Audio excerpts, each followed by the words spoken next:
So, good evening, everyone. Today we are here for the International Conference of Engineering 2021, and to our topic is scaling differential privacy in resource constrained systems. And I have with me Seema as well as Anjali. Seema is a Microsoft certified data scientist, over 10 years of experience in the field of machine learning, while Anjali holds experience of 6+ years in different types of machine learning problems as well as NLP.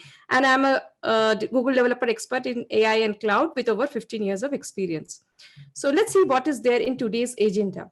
First of all, we will see what is the need of differential privacy, why we are about to talk about this topic, why did we select it.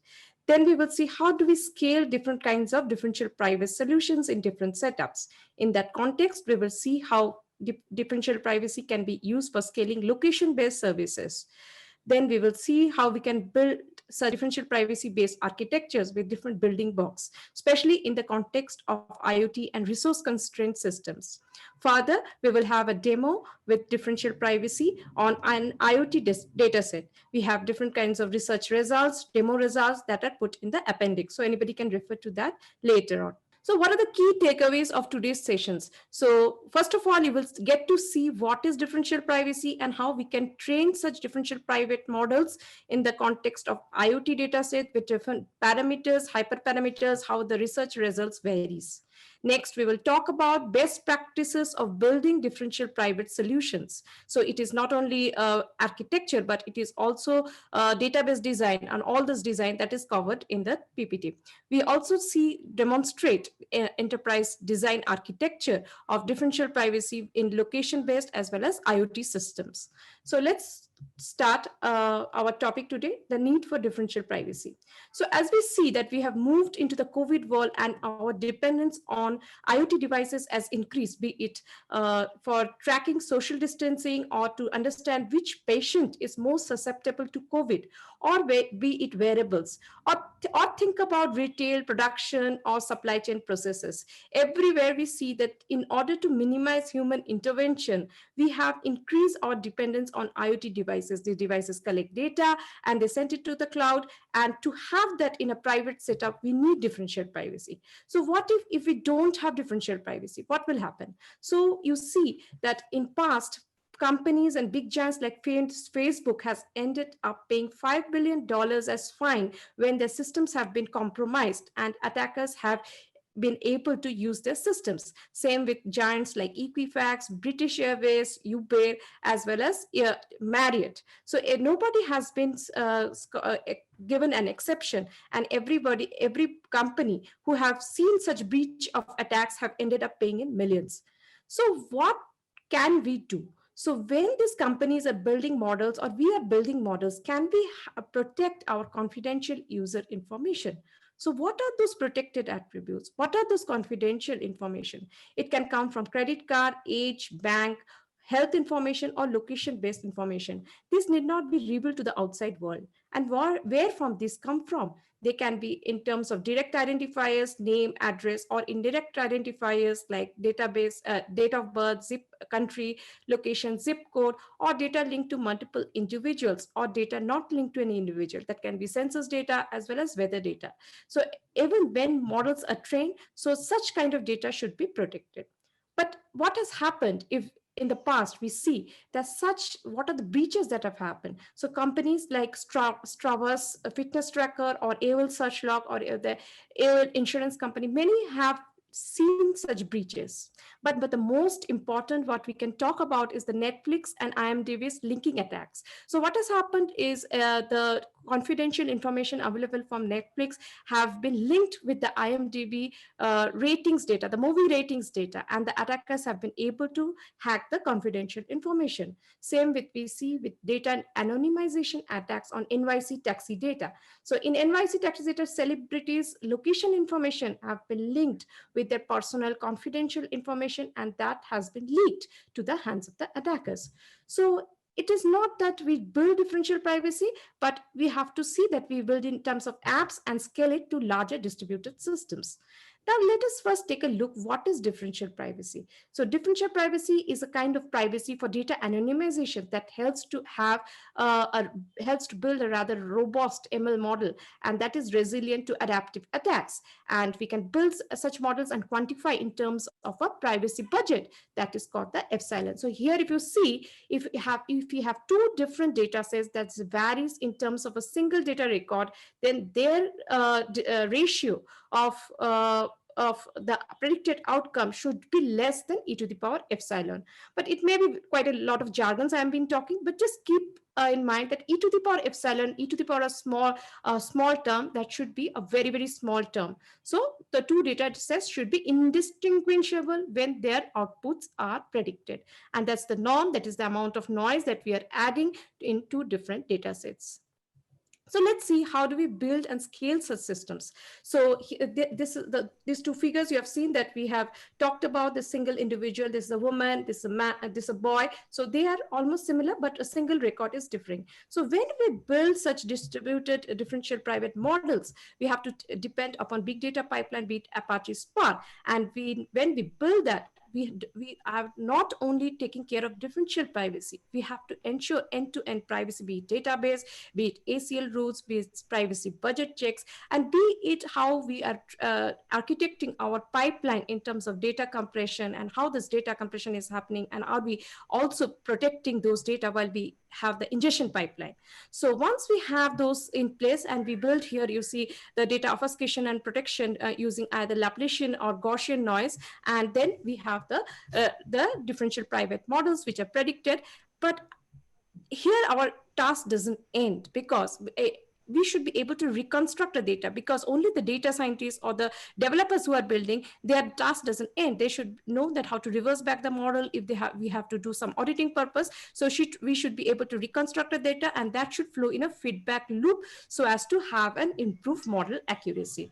With that having said, I hand it over to my colleague Seema, who will take you to other differential private scalable systems. Thank you. Thank you, Sarmishta. Yeah, so I will talk about distributed differential private systems now. So see, a lot of research has been done over implementation of differential privacy in distributed systems, such as healthcare systems, the transportation systems, the energy system, and industrial IoT systems. So I will briefly discuss upon one such implementation, that is in healthcare systems. So if you see, the healthcare and medical systems are considered to be one of the sensitive systems, as they contain sensitive personal identifiable information, such as patient's name and address, their date of appointment, the health insurance ending date, the diagnosis of any specific disease that patient doesn't want to reveal, and the medical test results. So the most important design requirement in healthcare systems is to provide extremely high level of privacy along with maximum accuracy, because these systems are directly linked with the lives of the patients. So if you see in this image, we divide differential privacy implementation into three categories. The first one is the real-time health data. So like all the data that is coming from wearable medical devices, such as health trackers and the fitness smart watches, etc. Those kind of a data. Then another thing is the electronic health record. So over the past decade, we have seen that hospitals are storing data electronically, and this data contains patients' hospital visit data, their diagnosis or the treatment details, etc. And the third one is the health survey data protection. So sometimes the access of databases is given to certain companies to conduct surveys in order to learn more about a particular disease. So if you see in all these three categories, the differential privacy proved to be an optimal strategy to protect data. Now, if you see here, the dotted lines indicates the unprotected data, and the plus symbol that you see, that is a noise addition using differential privacy. And if you see the green lines, that is when we get the protected information after differential privacy. So whenever now an analyst is going to execute a query over this database, e-health record database, he is going to get the protected results. Now we are going to discuss about differential privacy for location-based services. So if you see, let us first understand why we need to protect privacy for location-based services. So like we know that with this smartphones becoming like every house, popular in every household, a large number of location-based services have become popular. Now, this image looks funny, but it's a reality. Forget humans now, even a dog carries a tracker to constantly share his location, right? To be honest, we all are using such kind of an apps for weather forecast, road traffic, or playing social games. Now, these services are able to track users wherever they go, and they learn sensitive information about them. For example, their point of interest, including their home or work location, their religious or political places that they frequently visit, or their favorite eateries. So we can understand lot information about the user's interest from them. Now the question arises, how can we protect users' point of interest while still allowing them to enjoy geolocated services? So moving to, yeah, now a lot of solutions have been proposed in the past years to in order to protect these point of interest. And I will touch base on one such solution, that is geo indistinguishability. So in this solution, location information is protected by adding a controlled amount of noise according to the desired level of privacy while still getting the useful information. The important point is it doesn't require changes from the location based services side, as the noise is being added to a mobile device itself. So this makes it a promising solution towards the protection of location, users location information actually. Now instead of sharing actual location, this is going to share the obfuscated or the noisy location. So a location precision is going to depend on the degree of obfuscation added. Now, if you see in this image, the blue dots are representing the real traces of a person movement, and the red dots actually represent the obfuscated traces. So, if you see here, now we need to add just the right amount of noise so that the privacy of users is not compromised and the functionality of LBS is also maintained. So, for example, we can think about it as if a person is currently in, say, in Noida, then the added noise should be controlled enough that it should not project him in Delhi. So in that way, so now we will be discussing about differential privacy architectures, and Anjali will discuss about them. Thanks, Seema. So guys, from here, I'll speak about how we can utilize differential privacy when we are using federated learning. So federated learning, for whom it's a new concept, it's a decentralized AI approach, which basically help us train an algorithm across multiple data sets without sharing the informations between the data sets. So let's take an example to put it simply. We all use these mobile phones, and we have these keyword suggestions coming up. So that model, which gives us the keyword suggestion, is trained on the federated learning. So what happens is, basically, when we buy a new phone, the model is not trained. It is learning on the data that we are typing, the messages, the text messages, the tweets that we are making. It's using that data and building a model on my device, which is, and after that, that model that is on my device is being sent to a centralized system on the cloud, which basically which works as an aggregator and gets the data from multiple devices, and then builds a new global model, which is pushed back to my device. So my model can learn better and give more personalized suggestion. And this is how the model also improves. So this is being used by all iOS and Android mobile phones nowadays. So let's see, how do we implement this? So here we are basically suggesting a framework, which is a 3-layer architecture, which is client side, edge side, and a server side. So at the client side, we basically give a feature representation to the data that the mobile phone is having. And so we add one layer which basically hides the basic information that my data is having, and then build the model. Then in the edge devices, where we are basically building the model, and in this way, this is the data obfuscation layer, in which we basically hide the data by adding one more layer. And at the data reconstruction stage of server side, we have this global server, which gets the summary of models from multiple devices and basically have an average functions which create a global model update. So let's deep dive into the structure a little more in the next slide. So as you can see, there is this private data, and that goes, and we have a deep learning model deployed on the client side. So this model basically extract the features and then pass it to a pipeline, which basically does the feature perturbation. So in this pipeline, what happens is, the initial phase, we minimize the data at the client side by extracting the data, the features from the raw IoT data. And then we do a compact representation of that data using two techniques, assignment and clocking.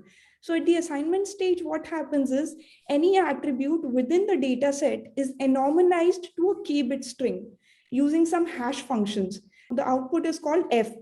So now that F string is basically fed into one more stage where we are where each bit of F is basically randomized to a 0 or 1 with a probability to prevent any sensitive attribute of the raw data being exposed. And then this, in the next stage, what happens is this data is basically fed into an edge side device, which basically, this is where we are doing the training. And we are again running an SGD on top of the data that we have perturbed to add one more layer of security and then make a local model update. Now the output of this local model update is again being fed into a global server where we basically do the reconstruction of the multiple outputs we are getting from multiple client machines, where we have this model average function defined. So this average function basically helps us give the get the average of outputs, get the average from the multiple summaries that the model is receiving, and make a global model update. Then once the global model update has happened, this is sent back to the client and the edge device, which basically gets a model update and helps to improve and make more personalized output as per the client requirement, whoever is the client. So we have seen how differential privacy is being used in the concept of federated learning. Moving on, I would like to conclude here that differential privacy is a strong principled way to get along the various risks that we hold while we are dealing with private data. So we can fairly do large number of analysis tasks while guaranteeing differential privacy. So let's take an example. If I want to build a model for cancer detection, and if I want to query a data set like to learn that smoking causes cancer, without learning whether the individual who is there in the data set is a smoker or not. So it is up to the principles that when you are providing a service to a client, how you want to protect his data. So to summarize, I would like to say that there are a large number of connections that differential privacy has to multiple domains. And it's a very rich and interesting topic for us to read and implement it on for our clients to improve their basically their overall experience. So moving on from here, I'll give it to Seema to show us the demo. Thanks. Yeah, thank you, Anjali. So now in this demo, we will be discussing about that we have implemented in differential privacy on an IoT dataset using TensorFlow Privacy. So we'll be discussing one example of that, and then we will discuss about the model performance comparisons for without differential privacy and with differential privacy implementation, and we are going to discuss about research results as well. So one more thing is the algorithm that we have used here is stochastic gradient descent algorithm. Like for all the audience, I just want to simplify it as you can consider it as it's kind of a minimization algorithm that is going to minimize a given function. And for the like the data scientists that we have, the interested people, they would like to implement differential privacy in their experiments. They need to keep note of these four hyperparameters which are specific to differential privacy to get the best results. So if I talk about on a high level, then probably these L2 norm clip and the noise multiplier, the two parameters that will help you adjust your noise. That is, when we are saying that we need to add controlled amount of noise, then probably these will help you control that. And now before we move to the further with the demo, it's important to understand how we can strike a balance between differential privacy protection and the data utility. So if you see this left graph here, this talks about how the privacy protection varies with the data utility. The dotted line that you see here, it indicates the ideal situation where we would want the maximum privacy with maximum utility. But in reality, when you increase the data utility, the privacy protection starts to drop exponentially. And we need to balance the acceptable trade-off between privacy and utility. And also in the right hand side, if you see, right, we need to keep in mind that lower the privacy budget or the epsilon, the stronger will be the privacy protection. And as the stronger will be the privacy protection, then there will be reduction in utility. Having said that, now I would like to take a minute to showcase a small demo actually. So now I'm going to walk you through the code quickly, but we have included a lot of documentation in particular notebook, and this will be again shared with everyone. So probably I'll just with the context of time, I'll just highlight the few important aspect of it. And then probably if you have any doubts later on, then I think we can discuss it anytime after the talk as well. And we will be happy to help you also. So this is, we have a detailed documentation. So if you see, we have taken, I've just clearly mentioned the problem statement here. So what we are actually trying to do is we are trying to predict an accurate occupancy detection for an office based on the light, temperature, humidity, and COT measurements that has been captured. This is an open source occupancy detection data set that we have taken. So we are going to now perform this experiment where we will build one model without differential privacy using, and another one we will build with differential privacy, and we will see the performance difference that we are going to get. Okay. So as we do in any machine learning experiment, so we need to import some of the libraries and we need to set up the environment basically, I would say. So these are the couple of libraries that we have. And these are the specific libraries that support us for the TensorFlow privacy. And that is what we are using in this example. So these are the ones. And again, we need to first pre-process our data. So these are the few activities we have done just for the pre-processing of the data so that we can feed this data to any machine learning model. So in this, I'll just show you the small snippet here. So if you see, we have these features in the data set, and like temperature, humidity, light, COT, and occupancy is our target variable. If you see, these are in different scales. So again, we have normalized the data for this experiment. And then we are trying to build a learning model without differential privacy. So we have taken a very simple example for like one deep learning DNN architecture. And then we have just, if you see, you can see that we have using gradient descent optimizer, as I already mentioned in the slide, right? That we are going to use the SGD algorithm. So just need to keep a difference because I'll notify you where we need to change the code if it's specific to differential privacy, right? So when we implement this, then we get here accuracy of 99.0%. You might not get in a real world scenario this much accuracy because it's a like open source data set, and probably that data, then we are getting this much, and we have run a couple of experiments for these multiple epochs. So probably for that.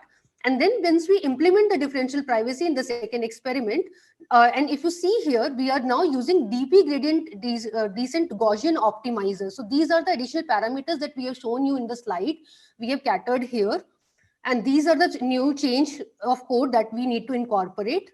And once we implement this, we are going to get some reduction in the accuracy. And for this experiment, we have kept all other parameters intact, what we have done in the previous one. Only we have added the differential privacy parameters. And we get slight decrease in accuracy. The accuracy dropped to 98.5, which is a very less, but in reality, it might differ. So again, we have to strike a balance between these two. So now these are the two metrics that we measure for the privacy budget and the delta that we have already discussed earlier as well. And then like we need to strike a balance that we already discussed, right? Privacy protection and the utility that we discussed just before that. And the hyperparameter tuning, we'll be giving you this for a reference. So probably if someone is interested, they could refer this code and we'll try to implement in their respective scenarios as well. So these are the different parameters that are going to help you. And then these are the two metrics that we try to plot with the delta and the epsilon. So having said that, I would like to conclude saying that like the TensorFlow privacy help us quantify privacy. So probably like that is something, it is helping us. Now we can compare two models with respect to privacy as well. Like normally we compare two different models, whether I select a model A or model B with respect to the accuracy metrics. Now we have another metric to think about, whether I should have a privacy also which and we can quantify now. So probably we can have a acceptable balance now with these two metrics, and then probably we can implement in our real world scenarios as well. So now I would like to thank you all for giving us this opportunity to present our thoughts here, and I hope the session would at least give you some motivation to explore and implement differential privacy in real world scenarios as well.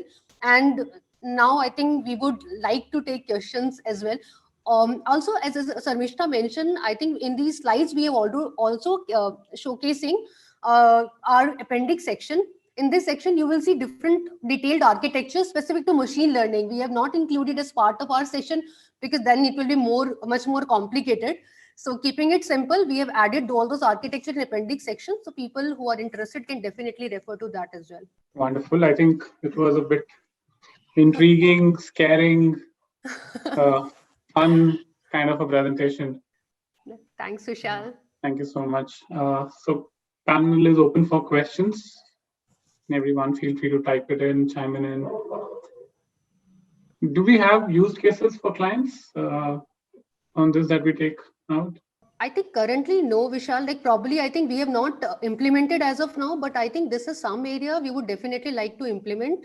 So this is something we just want to create an opportunity that probably nowadays privacy is something we should consider. Like usually what happens, we're already implementing in most of the cases like anonymization, other stuff. But if you talk about privacy, then in machine learning models, we are currently not much incorporating, but recent researches have shown that, yeah, even machine learning models output can also be you can have breaches over the machine learning models results as well through the API calls. So it becomes very much important that we as a data scientist community can also pitch in and start incorporating and have an additional safeguard in our models as well. Yeah, I want to add just one thing. So we are also building our ethical AI frameworks in terms of fairness, privacy, interpretability. So it would be great that it's an addition and it builds to our credibility that we have all these things in our framework in all client solutions. So we support that. With having said that, we have those tools